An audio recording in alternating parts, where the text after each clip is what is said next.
Welcome officially then to our event today. As I've mentioned, this is part of the WoW webinars. It's a series of webinars that both modernAKIS and ATTRACTISS are working on jointly. We're basically doing 1 month each, and it's a very sort of like interesting thing that you can just know that on a Wednesday each month you have the opportunity to learn something that we've been working on or exploring. Today, we're going to be discussing the spiral of innovation, which probably some of you know, maybe some don't. So the way that we're going to be working on today to make sure that we cater to absolutely everyone, whether you know about it before or not, is that first we're going to have a super short introduction about the ATTRACTISS project, mostly because we want to make sure that you know what you can access. So again, from a very practical perspective, we're going to be talking about it. Then we're going to go into the spiral of innovation tool, just discussing the practicalities of it.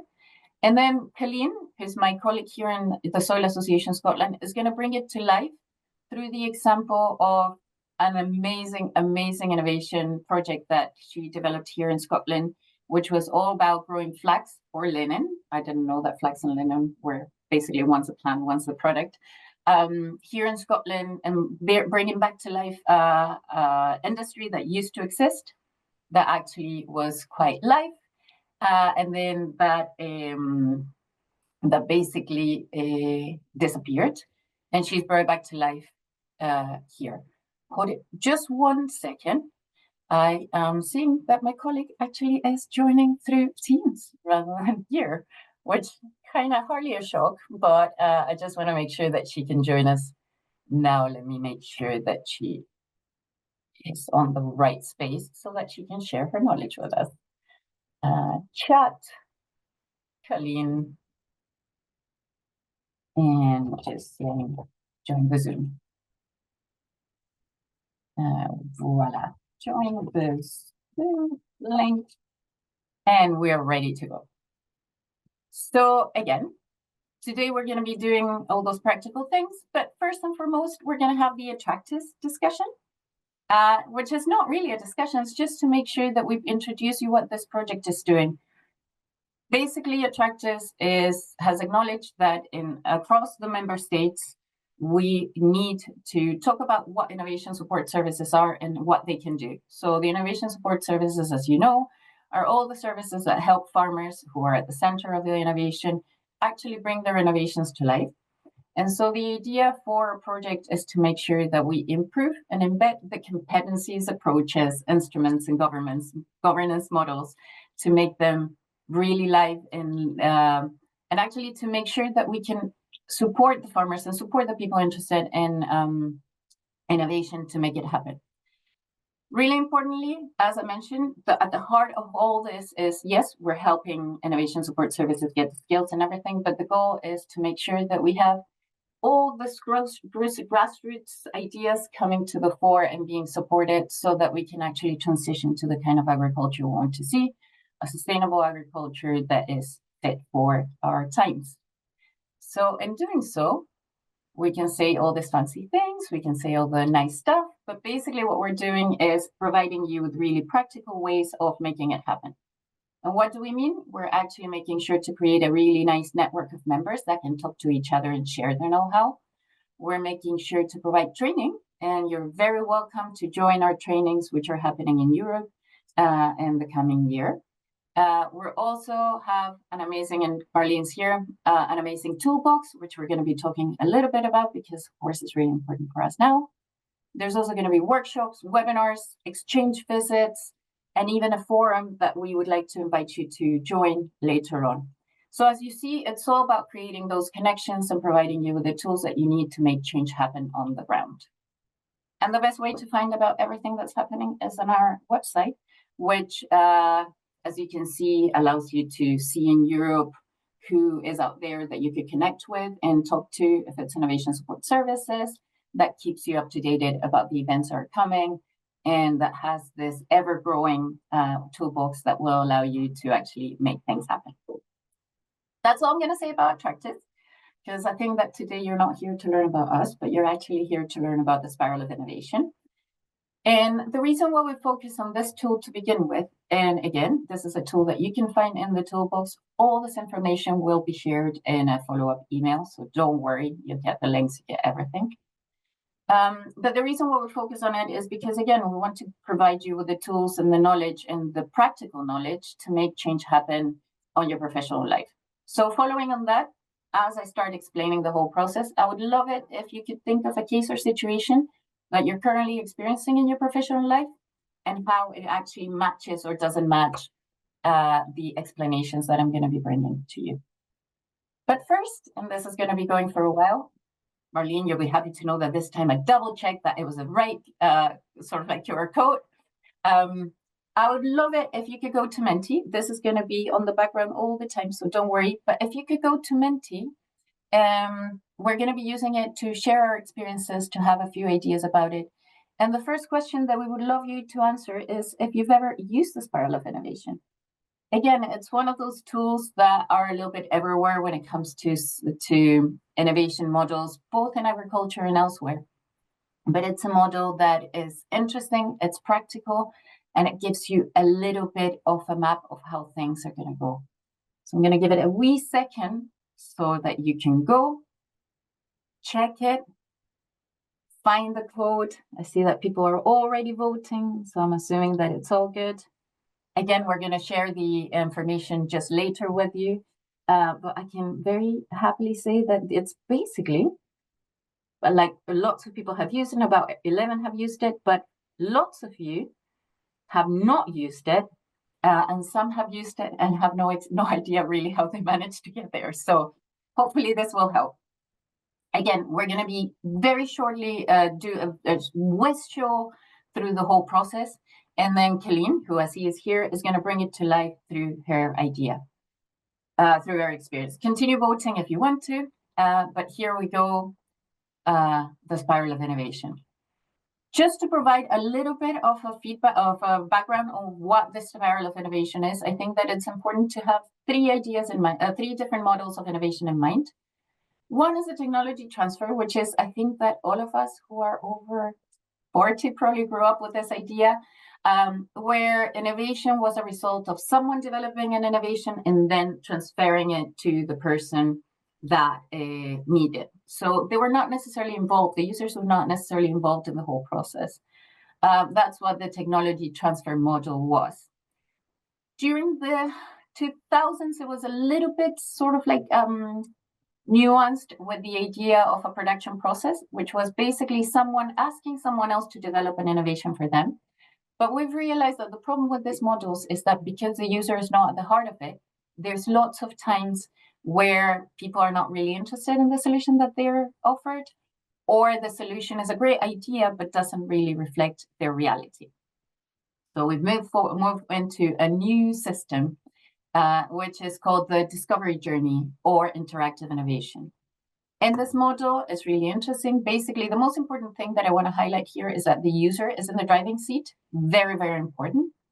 It sort of like is developed and tested in real life environments. So you're basically testing it in a real situation. It's not sort of like a testing ground. It's actually something that is moving with the real life. If there's a rain, if there's people having trouble connecting, all those things are happening in real life. And very importantly, you bring lots of people with different skill sets together to try to find a solution. Really importantly as well, they're not linear. So that means that you can move back and forth in the whole process. And that's what the Spiral of Innovation allows you to do in a visual way. And finally, super, super important, you don't necessarily know where you're going to end when you start. You have a very clear challenge at the beginning, and sometimes not even that clear. And you know that you want to move to a solution, but that solution is not necessarily known at the very beginning. Anna, yes. May I ask a question from the chat? Course. There was a question in the chat, where does TOT come from? Oh, technology of transfer. So okay. That's me being spectacularly lazy and just, but also not just me being lazy. Lots of times you're actually going to find that TOT concept, and it took me ages to find it. Googling like a Muppet, lots of times trying to find it, and it basically means technology of transfer.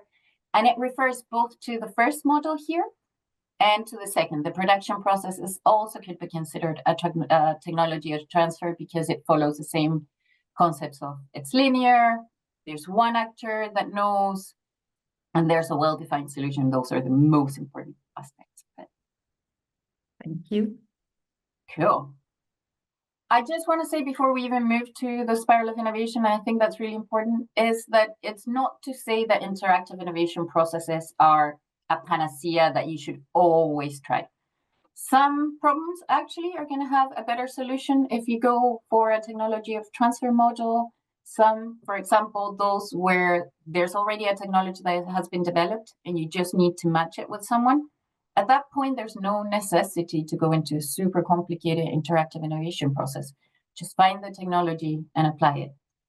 Or for production processes, sometimes someone has a really clear idea of what they want, how the solution looks like, but they just don't have the knowledge or the technical know-how, for example, to develop it. In those cases, honestly, just go for technology of transfer, go for production processes.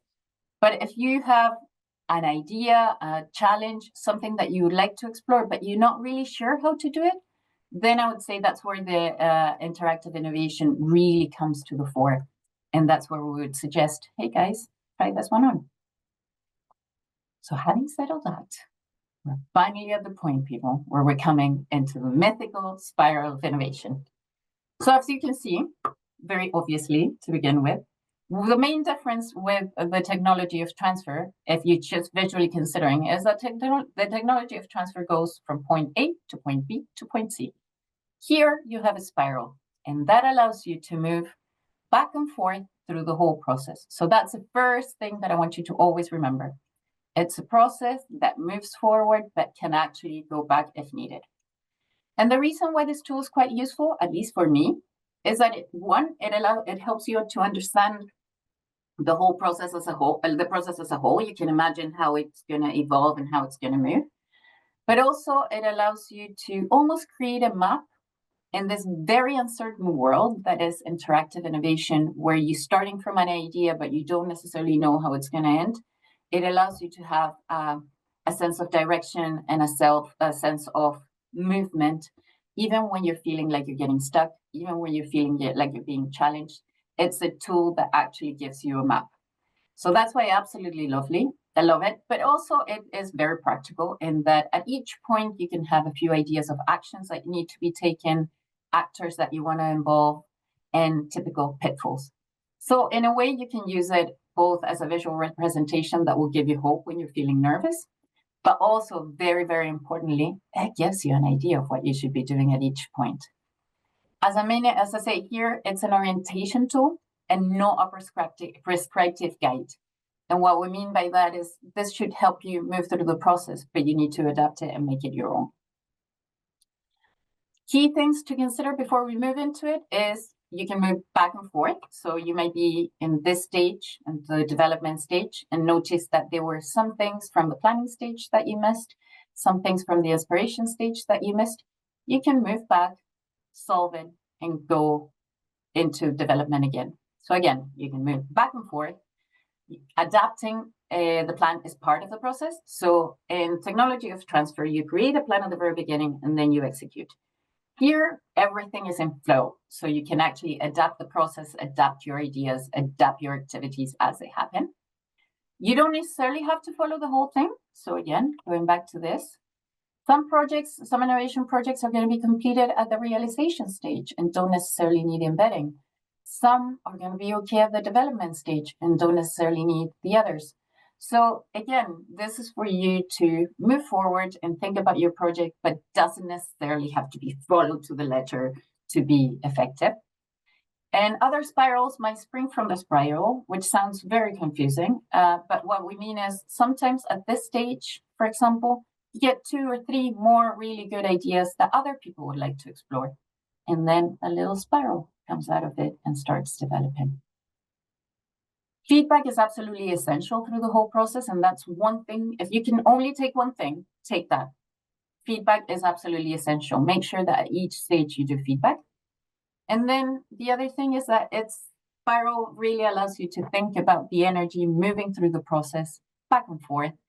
Really important to remember through all these processes, sometimes the energy is low. It's fine. It doesn't mean that your project is not going ahead well. It's a whole engaging with people means that sometimes they're going to be super excited, sometimes they're not going to be excited. This is all part of the process. Sometimes you really need to do boring, less engaging things for it, the moment the process to move forward. That's not that doesn't mean that your project is not moving forward. That doesn't mean that people are not engaged. It's just energy, as anybody who has been in a party knows, ebbs and flows. Sometimes it's exciting, sometimes it's not. This model allows you to explore that. You have all the bases, you have all the ideas. Now we're going to go into the super practical aspects of it. When you're using it, before I forget, you can do it in two ways. You can do it like we're doing it now, just exploring it and talking about it.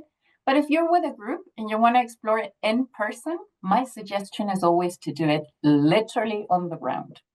As you can see there, you can actually, using just a rope and some paper, you can draw the whole thing in the floor and allow people to imagine physically where they would situate themselves. Funnily enough, we humans really love this kind of things. It brings the playful side, but it also brings like a really good anchoring side to the whole experience. So I would absolutely suggest, if you're doing this exercise with other people, do it in person, do it like that. It really creates a huge change in the way that people perceive it and in the way that they explore it. So we're going to go into the details. We're going to go fairly fast through them. But I would love it if you can sort of like start thinking about how these things relate to any of your projects. Think about where in this whole different 7 stages you would situate yourself. Think about challenges that you've seen through the way, and think about ways that you would like to explore further any of these ideas. So, stage 1, initial idea. That's where everything starts. Of course, everything starts from an idea. And interestingly, especially for this kind of project, ideally, this idea has to come from someone experiencing firsthand a challenge or an opportunity. So basically, something has happened in their environment. It could be that there's interesting funding for a particular topic. It could be a farmer that's facing global change and sort of like on a daily basis and really struggling. It could be that you saw an opportunity in the market and you're a farmer that wants to take it forward. At this point, you have like a vague idea. You're like, I think that probably maybe cover crops would be a good idea, for example, but you've not fine-tuned what it is. At this stage, we would like to, there's some key actions that you should be doing, some actors to involve, and some pitfalls to avoid. We're going to be following that same model for everything. So at this point, you're a farmer, you've identified an opportunity or a challenge, you want to explore a solution. How do you do it? First thing, try to find other people that would be interested in the challenge and opportunity. We all know that we're really good at getting caught in our own heads. Bring other people to bounce ideas. Explore what exists on the topic. Sometimes you're like, I have an amazing idea for improving the soil. Maybe it's about bringing more covers through the year. That's a great idea, but to be honest, cover crops exist and there's a good solution.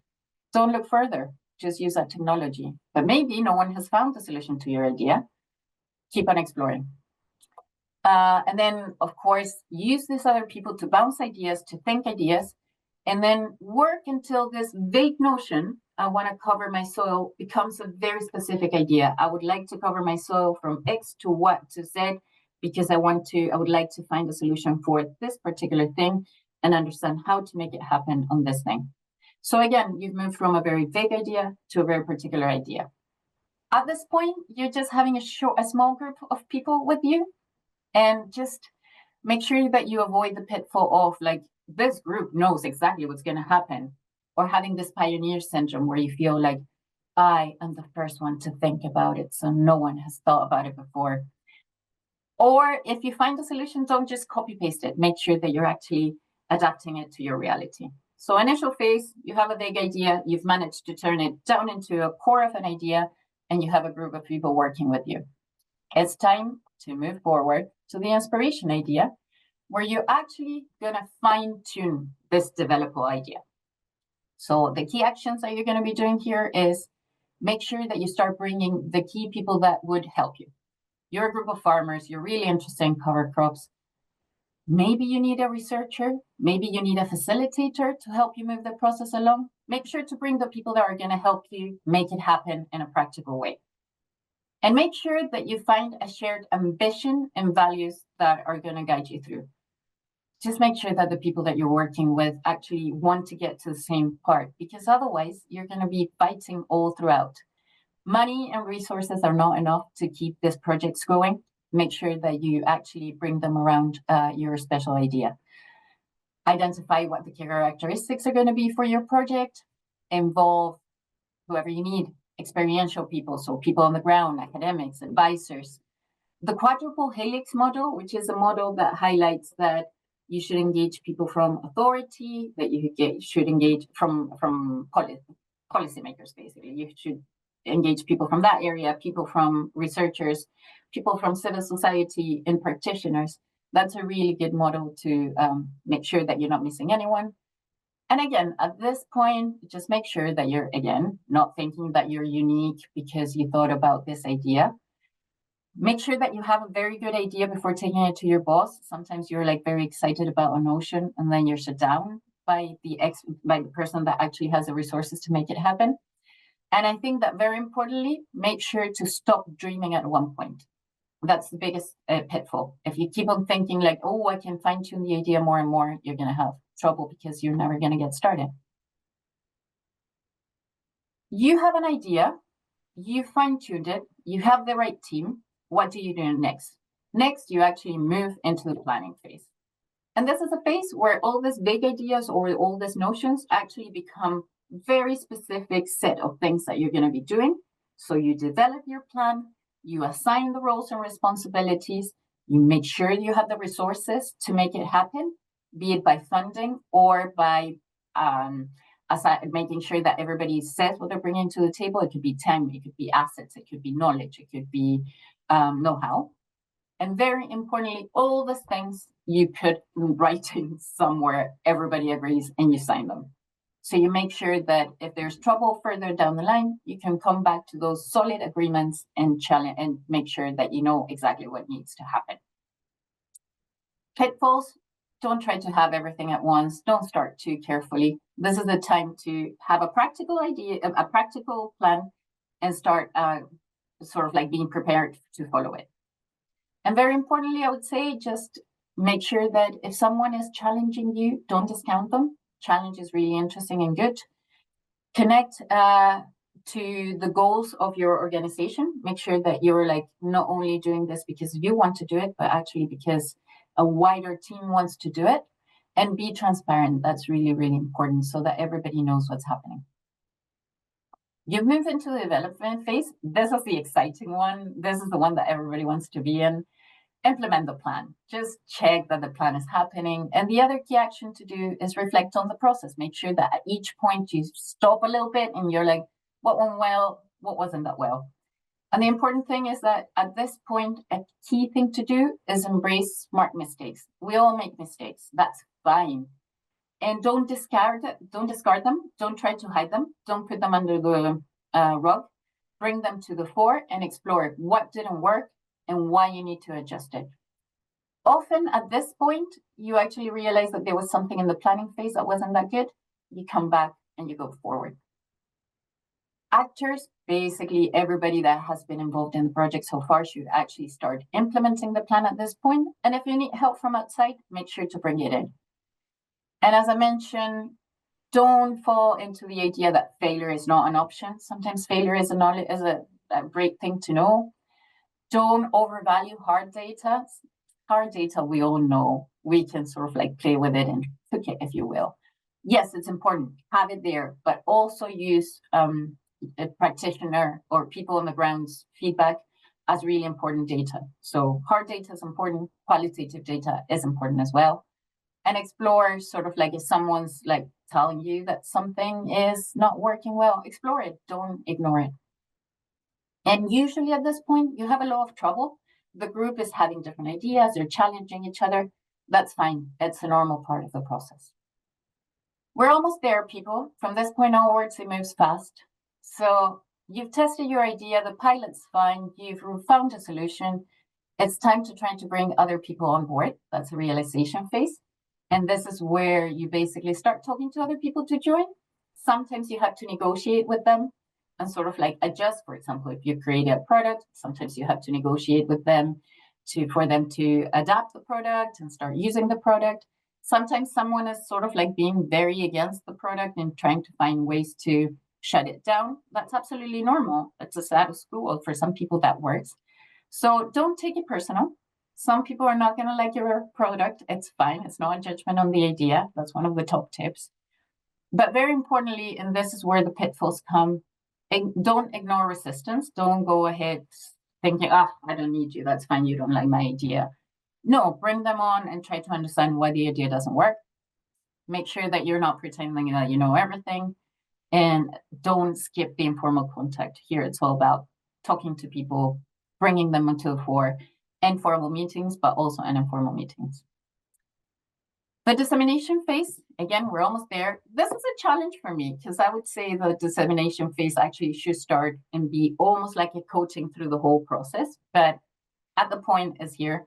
But it's talking about your innovation and making sure that people come along. So the actions around dissemination is making sure that you're constantly sharing your ideas, talking to other actors, telling them about the project, telling them about what's working and what's not working.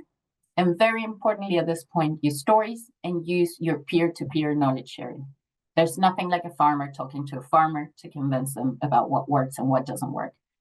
Bring them on, use them. And make sure that you always sort of like you're humble. You're not thinking that you're the one that knows everything. And again, top tips, you're going to see it over and over. Leverage stories, leverage people who know about the process, and be curious about variations. So this dissemination phase is my favorite. I adore it. Again, I would say that it's something that needs to be happening all throughout the process. And at each stage, you should be bringing the people, the champions that like your idea, that are talking about it, to help them tell the story. And the embedding, which is sometimes a complicated concept, is when your innovation that was so innovative at the very beginning becomes common sense and everybody's using it. My favorite example is cover crops. 10 years ago here in the UK, it was a very innovative idea. People were not necessarily using it. It was kind of fringe. It has gone through the whole process. People have tested it on their fields in different ways and everything. And now it's part of actually the policy making supports cover crops. The organizations that work with farmers support cover crops. So that's what we mean by embedding. It becomes so the norm, like it just becomes usual for everyone to use it. It's not innovation anymore in that sense. So it's all stable, but that's the perfect time to start a new process. That's the whole process. As you can see, it's intense, but it gives you very clear actors, very clear activities, and very clear pitfalls to avoid that you should be considering. So at this point, and before we bring Colleen, that I see is already here, into the conversation, I would like to invite you once again to go to Mentimeter and thinking about any project that you're already working on, explore if you could identify the stage where you're at the moment.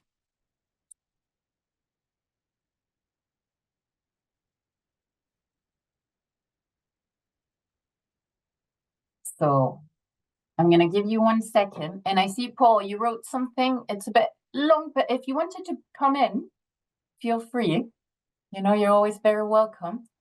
And we can have a short conversation about that, or if anybody has any questions. Yeah, I wrote it during your presentation. Thank you for it. We have had the godfather of the spiral, Ilke Wielinga, presenting several workshops for our advisors, but sadly enough, 9 out of 10 of these advisors saw not any reason to, even with complex transition situations at the farms, use it as such, because it is far too schoolish and it is not used in practice. The advisors themselves are often already very long times in the field of advising at farm level.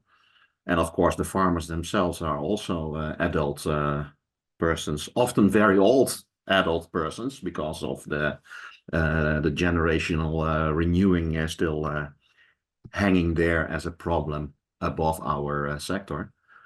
But none of them is starting to use this spiral in this kind of processes, projects, etc., that they are engaging in.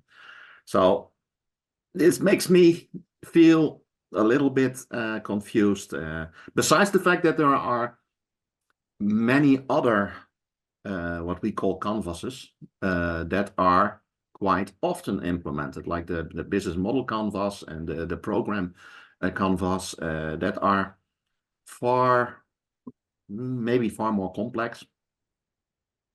So that is a little bit, yeah, my critical note, as always. Sorry for it. Here's the thing. I've been talking about feedback. It would be very rich of me to be like, we don't want your feedback. But before giving mine, I think I'm going to go to Marlene first, and then Colleen. Yeah, she is already laughing because she knows, oh God, this is a northern neighbor again. I know you Dutch guys. Oh God, she knows us. Oh boy. No, I understand what you are saying, absolutely. But I think that the value of the power of this tool is that for me it's a framework. It's not something that I will use in direct contact with farmers. I mean, then it's, as you name it, a bit too schoolish probably. But for me, it's really like, and I will say a Dutch word for it, a kapstok, a framework.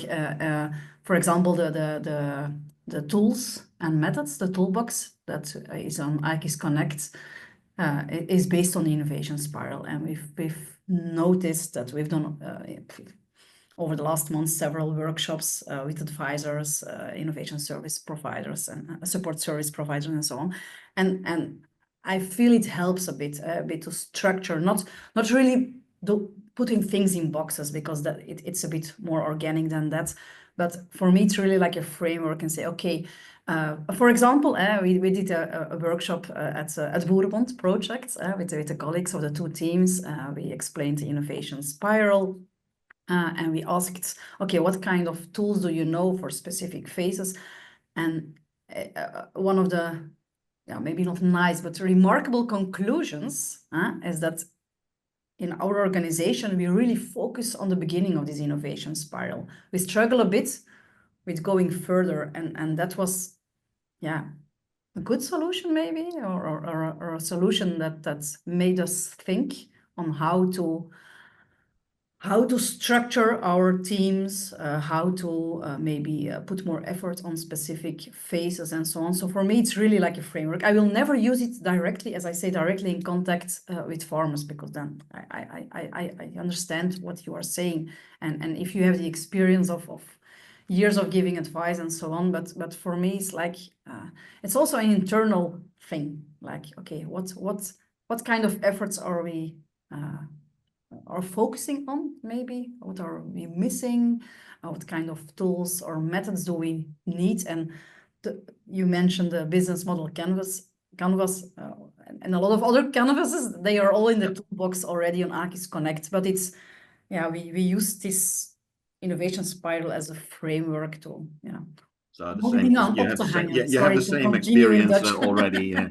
In our association in the Netherlands, we look especially to this kind of tools to implement at practice level for our advisors. And I hereby invite you to have a look at a toolbox on AKIS Connect.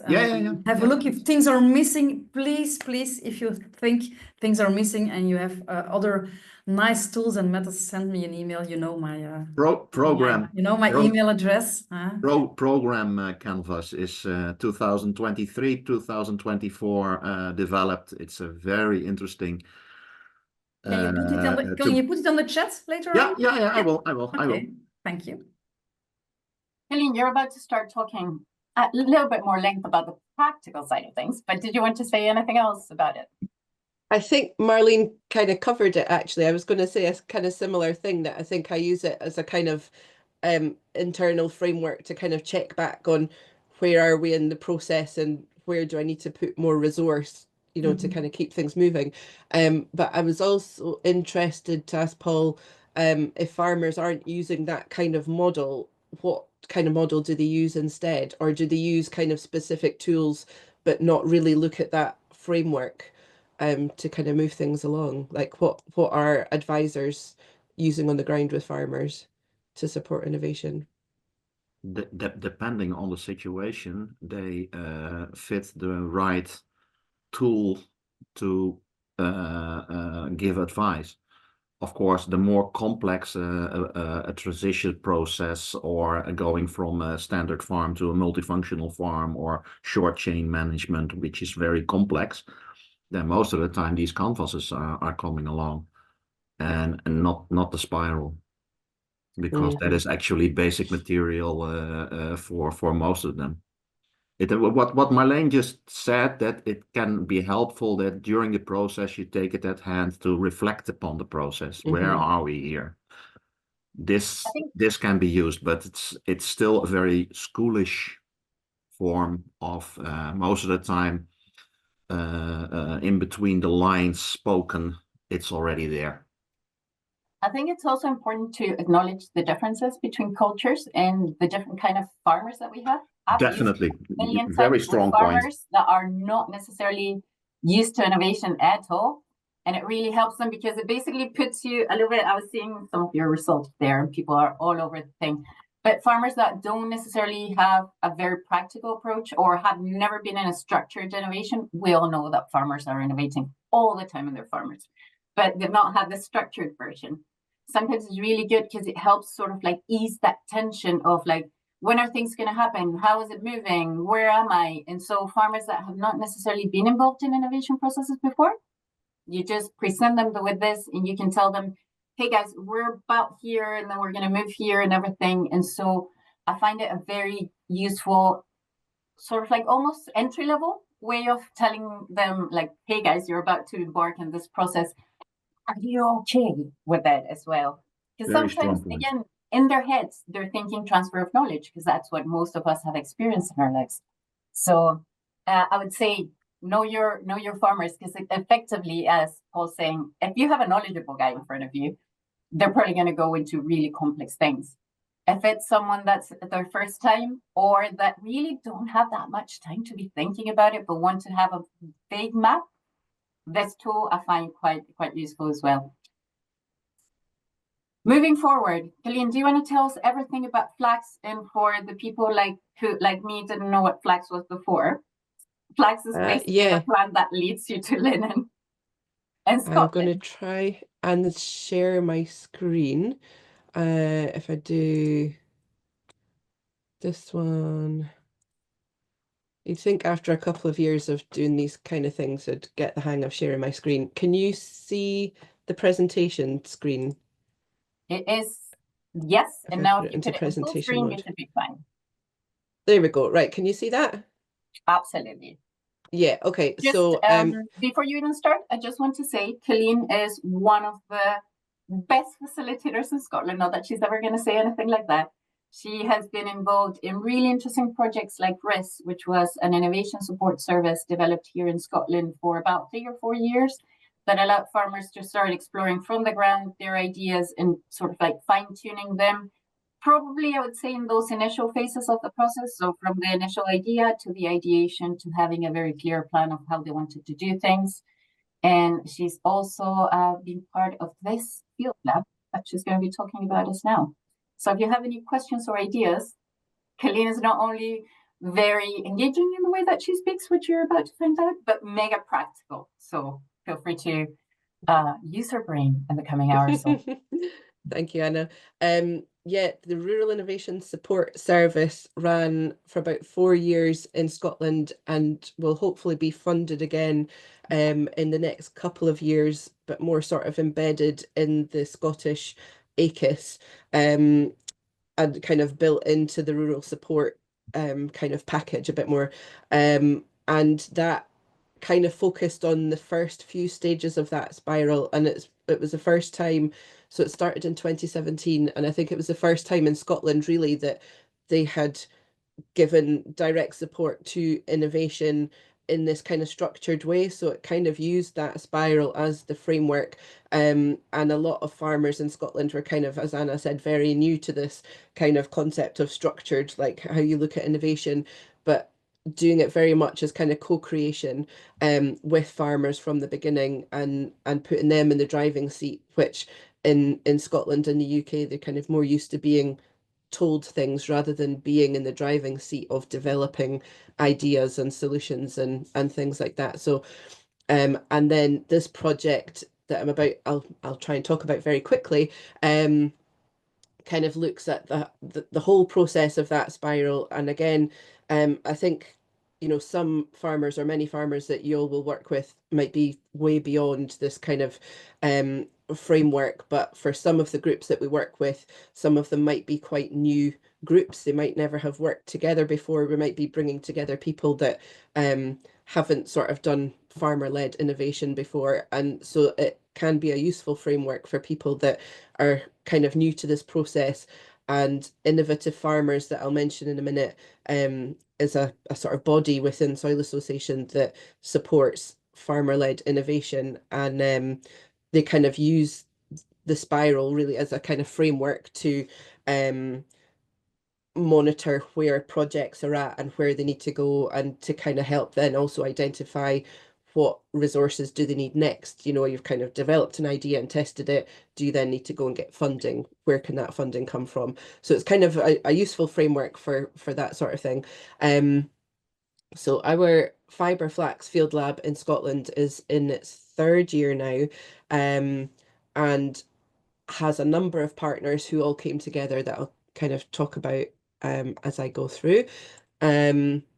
And Innovative Farmers is a kind of body within Soil Association that has operated for about 12 years, doing projects called field labs. So that kind of developing an idea, bringing people together, testing the idea, kind of phases of that spiral, supporting farmer-led innovation, connecting them with researchers, and then kind of having, you know, sometimes they test something and find a new management technique, or work out which cover crops work in their context on arable farms or mixed farms or something. And sometimes they get to a point where they think, oh, we need bigger funding to scale up something now, or develop something further, or develop a project. So that's the kind of framework that this project has worked through. And a bit of context about flax, fibre flax in Scotland. So if some of you are from the Netherlands and Belgium, you probably know a bit about fibre flax, grown right across that region in Europe. Used to be grown a lot in Scotland, was one of our kind of major industries up until the early 1900s. And then the powers that be decided it was cheaper to offshore it, have it produced abroad, or buy in flax, or buy in linen, for example. And the flax industry kind of over 50 years died away in Scotland. So flax was no longer grown in the fields as it used to be on a big scale. All the kind of processing factories closed. So now there are no fibre to linen processing facilities in Scotland anymore, and nobody grows flax commercially anymore for producing linen and textiles. So in 2023, I think it was, I was approached by these ladies on the left here from Edinburgh College of Art, who run a master's course on sustainable textiles.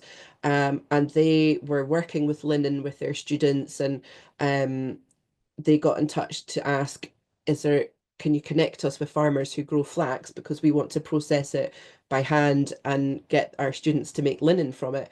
And I was like, oh, I've got no idea. I don't know anyone that grows flax. Started digging into it and kind of went down the rabbit hole of, you know, there isn't a flax industry in Scotland anymore. Nobody grows it commercially. So I kind of started asking around farmers, and found this one girl called Rosie Bristow, who is a kind of interesting mixture of farmer, fashion designer, musician, and seamstress. One of her backgrounds was making costumes for the theatre. And during lockdown, when there was COVID lockdown, all the theatre stuff closed, and she thought, oh, I need to keep myself busy. I'm going to grow some flax and make myself a pair of dungarees, because as you do. So she was the one person that I could find in Scotland who had grown flax recently and was interested in the whole process. And we got another couple of farmers through our kind of existing networks who were interested in growing fiber flax for a number of different reasons. So we kind of formed this little core group. So sometimes, you know, with innovation projects, you've got a group of farmers that already exists, and that can sort of get you a real head start when they've already worked together or already know each other. We started off with, you know, building that group from scratch. And then we also got in touch with the James Hutton Institute, which is a research institute in Scotland who are interested in novel crops and fibre crops in Scotland. So that's kind of how the project came together, which is quite unusual. Quite often things come to us from farmers or existing groups.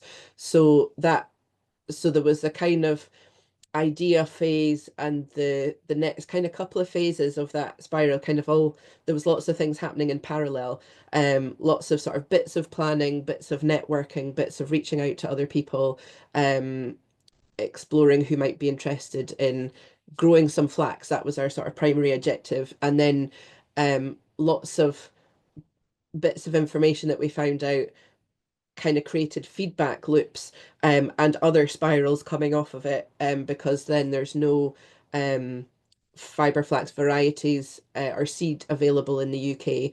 It has to come from Belgium or Holland. So we decided to do a trial on 3 varieties to see which, if it, you know, do any of them grow better than the others in a Scottish context, because we've got different soil, climate, etc. So we decided for the first year that we would do a trial of these 3 varieties on 4 different sites, kind of comparing, is it on the next slide? Yeah, comparing height and yield of the flax. So we kind of went through a co-design process of what that trial would look like, and the kind of longer term view kept kind of just evolving as we went along. And it was, I suppose, kind of easier because we were a small group. There was already a lot of kind of energy within that group. Everybody was quite keen. There was, you know, your kind of Anna's warm tasks, you know, there was a lot of energy there at the beginning, so that was fine. So this bit of the process all happened, kind of lots of things happened at the same time and quite quickly, because it tied in with the growing season as well. So that kind of forced us to do it very quickly. But there was lots of energy, so that was fine. We looked at yield and height. So we did a first growing season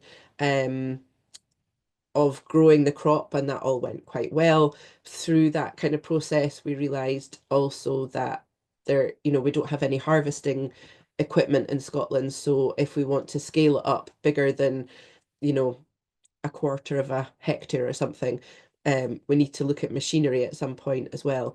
But the first couple of years we've just done hand harvesting and retting on the ground like that. I don't think we've got time to go into the retting process, but we recruited a lot of volunteers to help with all the processes, and that kind of dissemination piece that Anna was talking about ran right through the whole thing. So from the beginning we were kind of you know, just doing social media posts and stuff, going, oh, this is a bit different. Nobody has done this crop for a long time. And we ended up getting a lot of interest from just sort of citizens, normal citizens, and community gardens, and kind of what's the word, market gardens and stuff, who were also interested, but not eligible to be part of the big farm trial. So we ended up with 30 community plots all across Scotland, from Orkney in the Northern Isles right down to the borders. And so that was a really lovely way of kind of amplifying what we were doing, generating awareness and interest in flax as a crop, you know, in a rotation. So lots of farmers were seeing those posts and getting in touch, going, oh, what's this about flax? I might be interested. I have an arable rotation. Could this be a future crop for me, sort of thing? And then alongside that, the team from Edinburgh College of Art also came and did a lot of workshops with on farm sites and on community sites of hand processing, because then once you've grown it, this is then the kind of next missing piece in Scotland, is that there isn't any commercial processing at all. So we did lots of kind of hand processing workshops and people learning about the whole process of growing and processing flax, and how it turns into linen. And that kind of was part of the dissemination. And some of our growers went out and did talks at like farming conferences and stuff as well, talking to other farmers about the potential of flax as a crop in a rotation. And we sort of, as we went along, learned about how it can be good for the soil and what the roots do and stuff. That then generated lots of publicity. We were on the news, and a couple of local programs, so that just kind of helped the whole project. And in 2024 we had 7 sites, kind of clustered in the middle of Scotland, but all different soil types, different climate, different elevation and stuff. So that kind of reflected more farmers getting in touch with us, being interested in the process of growing it. And alongside that, we worked with Rosie, who was part of the sort of original core group. And because she's also interested in the processing and scaling that up, she has got funding from a couple of different sources, like innovation funding, to develop farm scale processing unit, which has got like three rooms in a farm shed. And her and her business partner have designed and built machinery that is this sort of medium scale, which is amazing. So she is now doing a PhD looking at the processing of flax at farm scale rather than big industrial scale. We probably in Scotland won't grow enough flax to have a 10 million euro factory. But we're starting to build a network of people who are interested in having regional processing hubs and getting flax from farmers local to them to process into, textiles, linen. There's lots of different uses. Excuse me. So that has been happening alongside. That's like a spiral coming off the main spiral. So we've been involved in that work as well. Excuse me. And I'm aware we're running out of time a bit. So into the sort of next scale, we're looking at options for sort of scaling up. So having a regional network of processing hubs. Getting seed is the next thing that we're also working on. So instead of having to import seed each year, we're working with the Hutton Institute to look at whether it might be possible to, in the future, breed a new Scottish variety of fibre flax. Rosie, through her PhD at Heriot-Watt University, is looking at the fibre quality of the 3 different varieties, but also the impact of the retting process on that quality. So I don't have time to go into the retting process, but that's where it kind of you either put it in water or leave it out in the rain to break down the pectins and the lignins in the stem, because it's the kind of flexible fibre within the stem that you want and not all the woody bits. So we're still kind of getting our head around that process because all that knowledge has been lost in Scotland and from the UK. So we're kind of relearning that and then thinking about machinery and can we adapt small scale machinery like market garden scale for harvesting flax, for example, to make it quicker than hand harvesting because that took a long time. So sort of there's a lot of things going on at the same time, and mostly with a kind of small core group of 3 farms, and myself as a facilitator and the team from Edinburgh College of Art. So yeah, that's a very, very quick run through of where we're at the moment. And so we're kind of looking at multiple different options for sort of maybe not scaling up, but scaling out. And how can we have sort of lots of regional hubs and knowledge exchange hubs for kind of supporting farmers to grow flax. That seems like the easiest bit, and then the processing bit and how we kind of develop that and develop a network around that. So I'll stop sharing my screen if that works. And yeah, we can have a bit of a chat if we have any time left. We do have time left, don't worry at all. We still have half an hour, so we're absolutely grand. Yeah, perfect. There you go. That was a whiz show. Thank you very much. I just want to say that I just love this project. So if anybody has more challenging questions, that would be amazing, because I am very keen on just saying nice things about it, because it's been great. But bring it back to the spiral of innovation. I think that what first pops up for me is the fact that it was a very fast-paced project. Lots of things were happening at the same time. So this whole like very clear idea of where you go from A to B to C to D to E in the spiral, obviously in real life, once you put it into the real life, everything kinds of meshes and starts becoming quite complicated. And yeah, there was a lot of actually, sort of feedback loops and a lot of things happening in parallel. And there was definitely that sort of ebb and flow of energy as well, which is fine. Although sometimes, you know, even after doing it for a long time, I still kind of think, oh, I've not done anything on this for a while. And then it gets very busy for 2 or 3 months and then it goes quiet again. And it kind of follows that growing season. You know, there's a lot of activity when you're planting, for example, and then it goes a bit quiet. And then there's a lot of activity around harvesting and retting. And then it's kind of quiet again. But then that kind of gives time for all those other side conversations to happen. So I think that this sort of project is probably quite a good example of how that spiral can kind of work when, especially with like a group of people that haven't worked together before and haven't done co-creation innovation before. It's kind of useful as like I haven't shown that spiral to them really, but it's sort of just useful as a kind of framework of you know, we're doing this bit and then it'd be useful next to think of this and then further on we can think about that. So I think one of the comments in the chat that I thought was really interesting and might be relevant to this conversation is from Lola in Spain, who mentioned that probably different stages have different kind of skill sets that are needed. But yeah. to me, it's really interesting about how you've managed the skill set of, or what skill set do you think was needed for you to keep the energy flowing through all this ebbs and flows and ups and downs? Because one of the things I like about the spiral is that it gives you this idea, but when you're presented with the reality of it and you need to move through the whole thing, it can be really daunting in terms of carrying the energy and bringing people from A to B and doing all those things. So I was interested in knowing Yeah, how did you, what skills do you think were useful?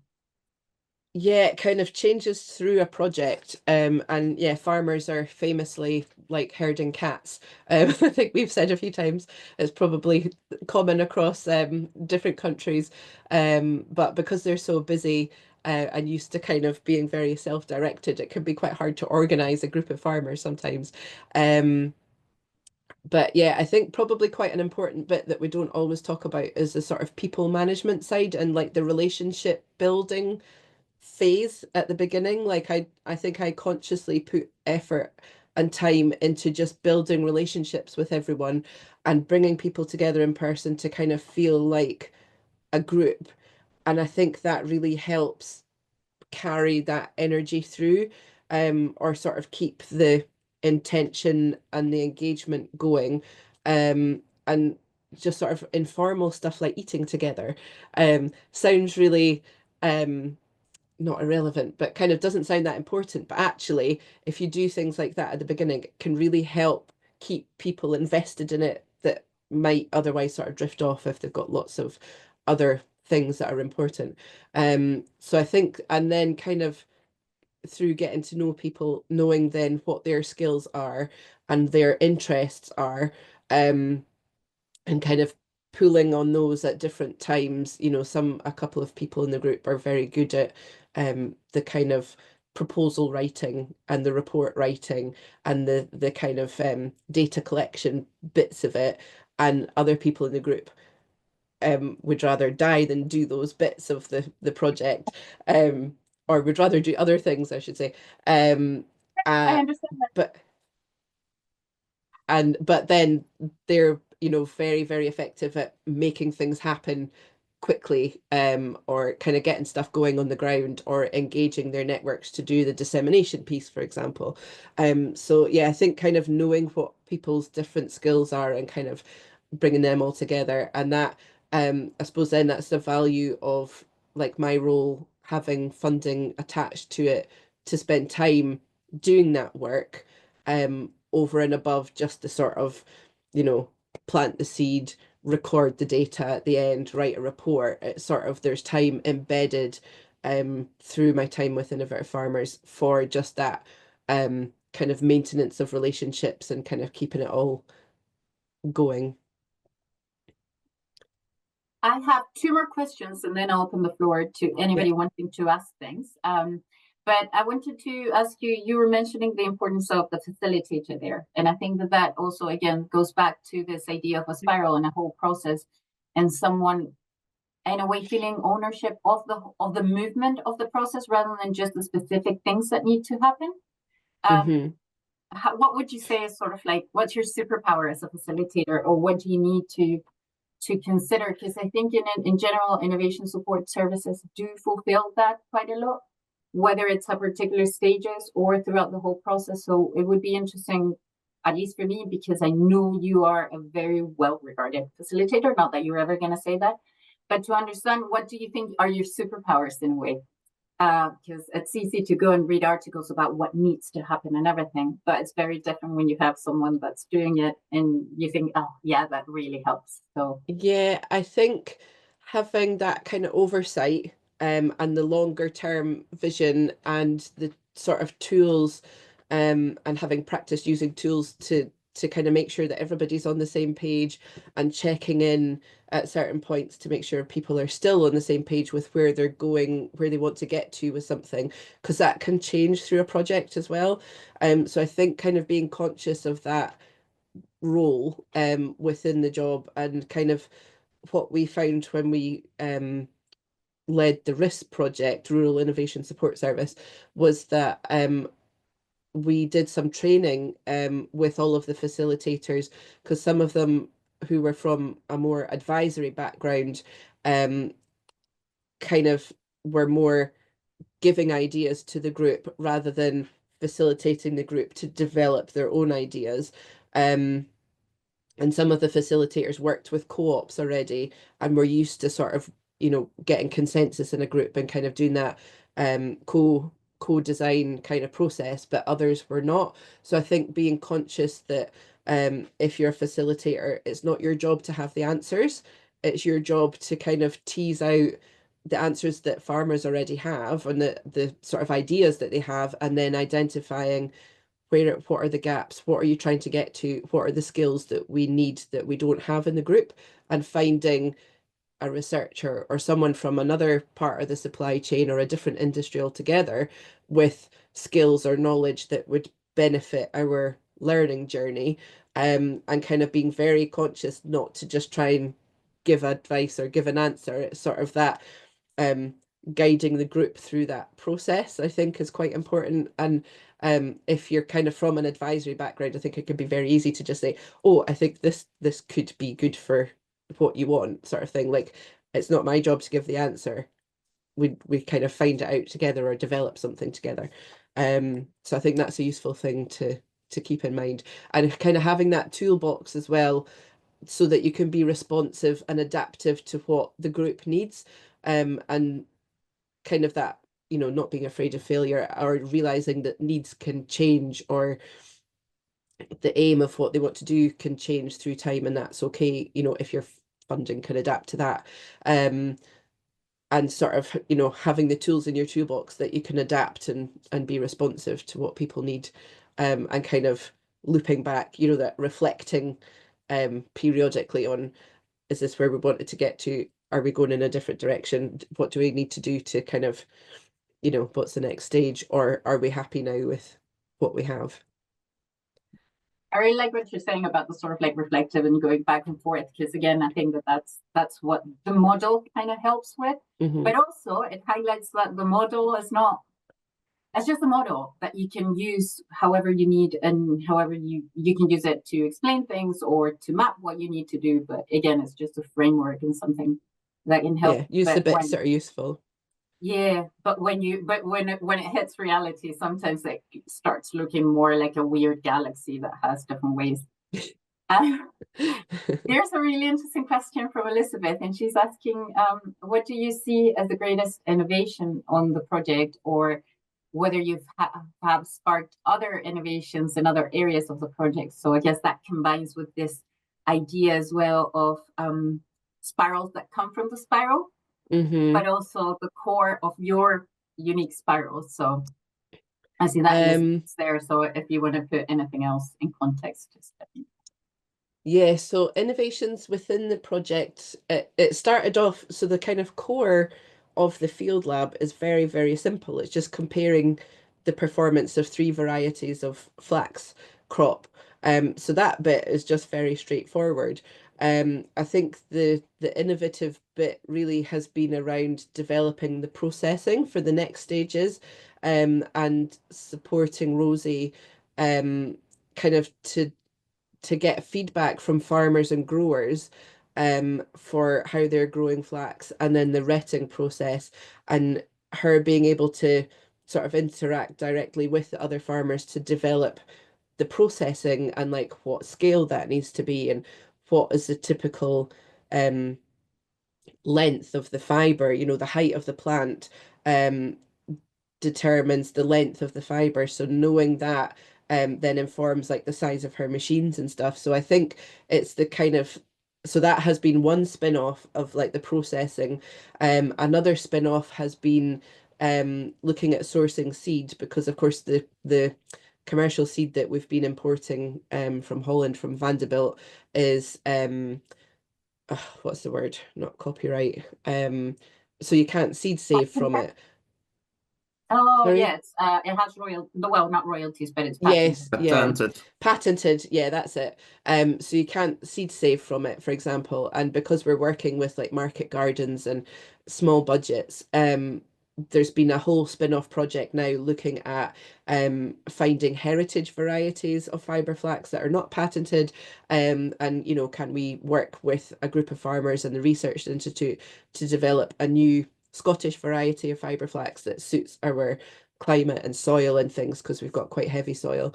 So that has been another really interesting spin-off that could have, new varieties and old varieties, and population.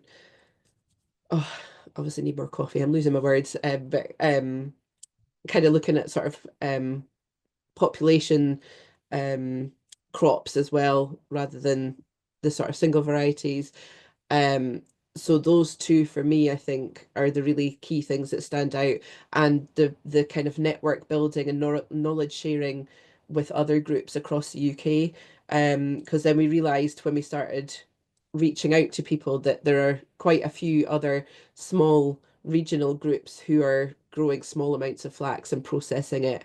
And so we've been linking up with a lot of them and trying to learn from each other, which has been really useful, and will help to kind of build that bigger network, but also that bigger knowledge base. So yeah, that's probably my 3 standout things. Thank you very Great. much. Thank you. So also in a social, also innovation in a social way. So Yeah. in networking and like that. Yeah, because we've sort of connected farmers, processors, spinners, weavers, people who want to grow dye plants for dyeing the textiles, people who want to do the processing, people who are interested in designing the machines for processing but don't want to grow the crop, people who want to make clothes with the textiles that we produce. So we've kind of connected this whole kind of value chain of people, not just like farmers and then people who will buy a crop.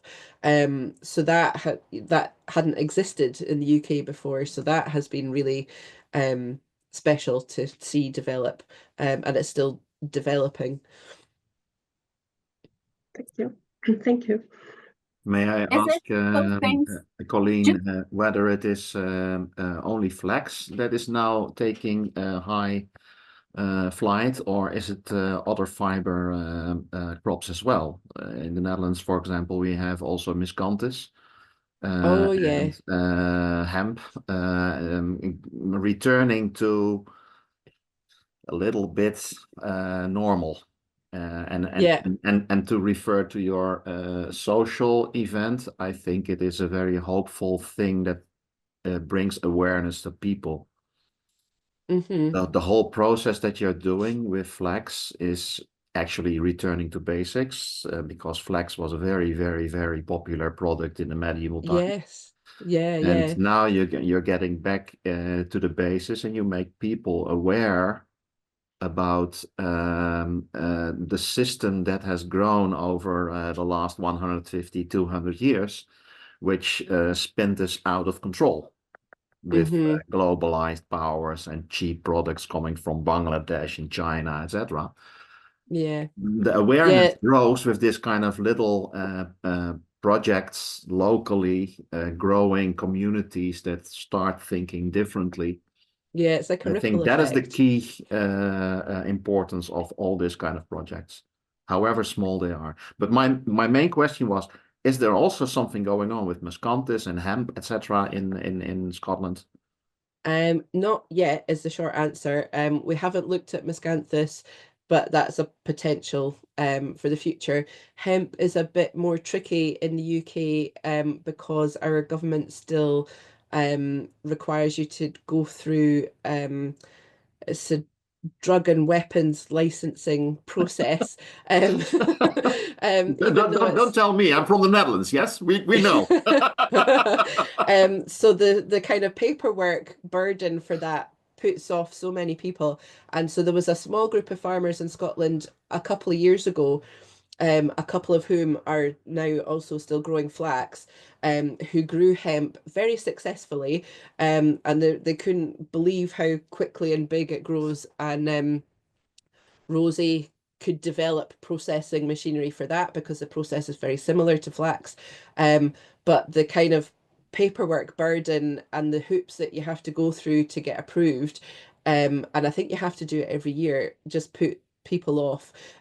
So I think there's a few people campaigning to get that changed. One farm in Scotland is growing hemp under that, or they have like an exemption through that kind of license to grow it, and they're growing it for fiber and for seed oil, and they've made a micro business producing like cooking oils and salad oils and stuff from the hemp. But there's just sort of big structural barriers at the moment, but there's definitely interest because you know there's a lot of sort of documented benefits for the soil structure, for example, and just kind of having a different crop in your rotation. So there's definitely interest, but we've not looked at that yet. But I think that will come as we go along.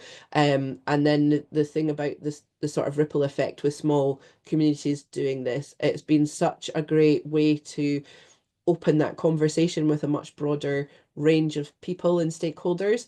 And because we've been doing this sort of dissemination throughout, it's generated a lot of engagement, and we've been asked for articles and chapters in books about you know, sustainable textiles and things, and linked up recently with a group who was using flaxcrete and hempcrete for building a community building to have like a multi-purpose building, and they're growing the flax and hemp to make the building with. So it's great to kind of connect all of these smaller groups and kind of build that much wider network that's got such a diverse range of people in it. So yeah, I think it will only grow. Is it subsidized?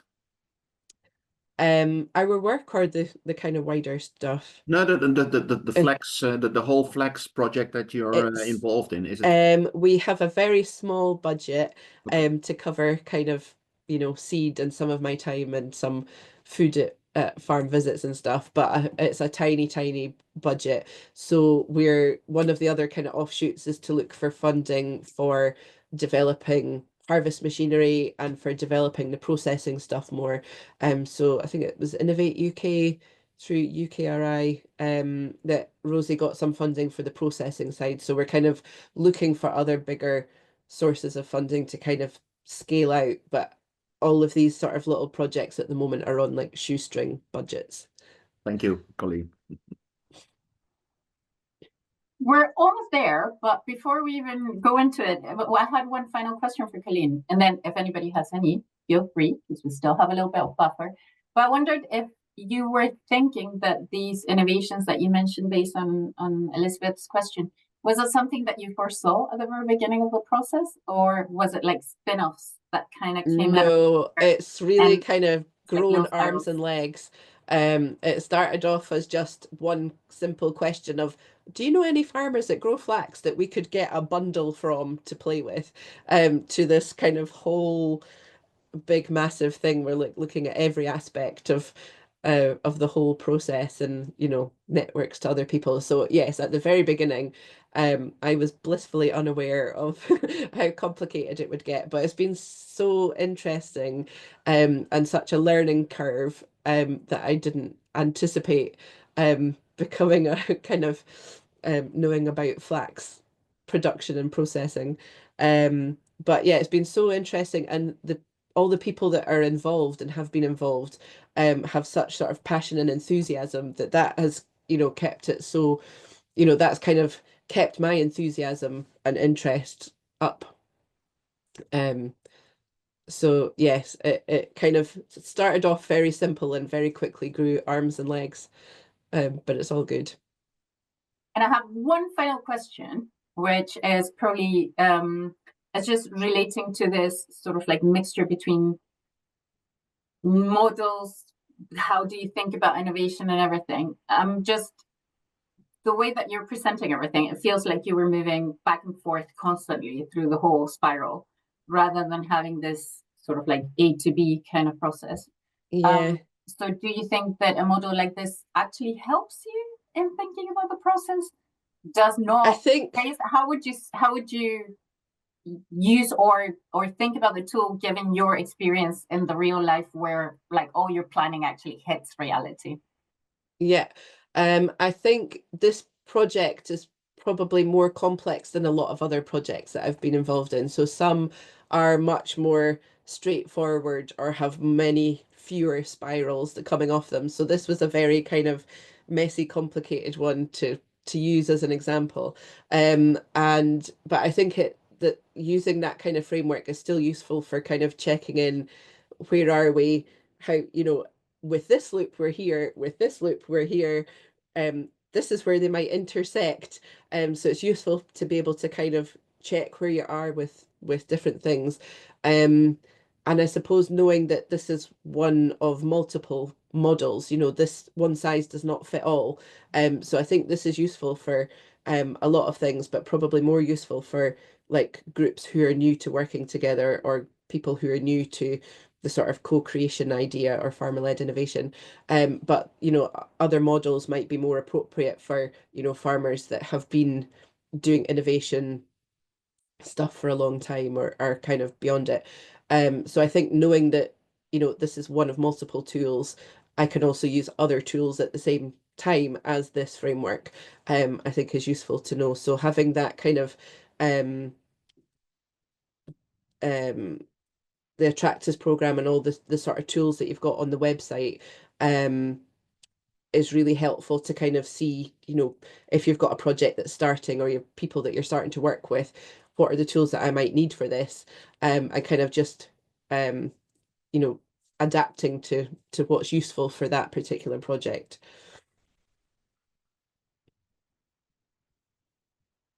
Oh, I don't know if you're on mute. I can't hear you. Of course I am on mute. There we go. I just, again, years and years of this and still kind of get used to it. That's great, Colleen. Thank you so much for taking the time to share that. I'm sure Thank you for listening to me later.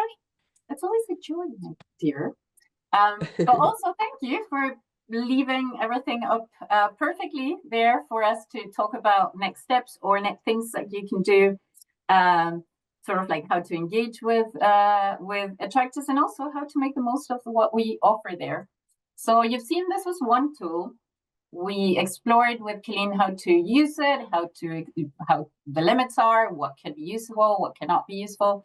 But there's lots of things other tools that you can explore. So check our toolbox. It's going to be shared in the follow-up mail that we're going to be sending. But also we would like to remind you all that there's actually upcoming WoW webinars in the next month. It's Elizabeth's here, but we're probably going to be posting it soon. So if you keep an eye on our events page, which again is going to be shared, don't worry, you can see about upcoming webinars. Marlene has also mentioned about cross visits. So there's the cross visit coming. We will also post it online. So if you're interested, just give us a shout and let us know. We're also would love it if you wanted to join our AKIS Connect community. It's again a website where you're going to be able to connect with other people that are doing interesting things, find the toolbox, and upcoming we're going to be having a forum where you can actually keep these conversations going offline as well as online or in real time, I would say, because it's still online. It's going to be a forum that is going to focus on specific topics so that if you're interested, you can actually explore them more. And the final. So thank you, everyone. It's still going to be open. Thank you very much, Colleen, for being an amazing presenter as always. Thank you very much. Thank you, Paul, for being the best challenger. I really appreciate it. I know that you don't like it. It's all useful and relevant. Yeah, it's all good. That's really cool. And again, keep an eye on because Elizabeth is already working our next event, which should be amazing. So thanks, everyone. Thanks. Bye. Thank you. Bye.